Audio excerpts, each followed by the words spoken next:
In this video, I want to talk about how you can be a Shein influencer, and there are two different ways for this one.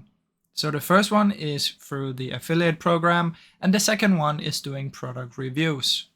Now, you can become the product reviewer if you head over to your profile and you come down here, other services, my free trial, and this is like a free trial period. So if you make some good reviews in here, you might get accepted.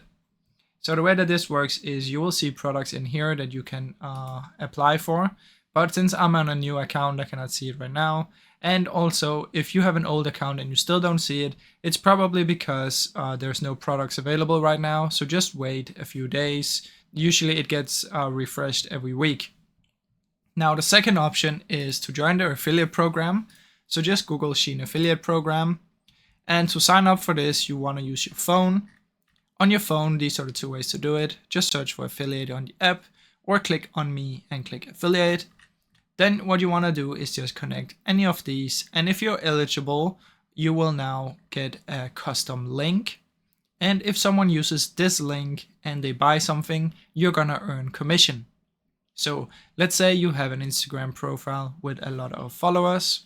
You can do product reviews and you can have the link to the products. When your followers buy these products, you're gonna earn money. So that's basically how it works, guys. I really hope you enjoyed this short video. If you did, please leave a like and subscribe, as it helps me out a ton. Thank you so much for watching.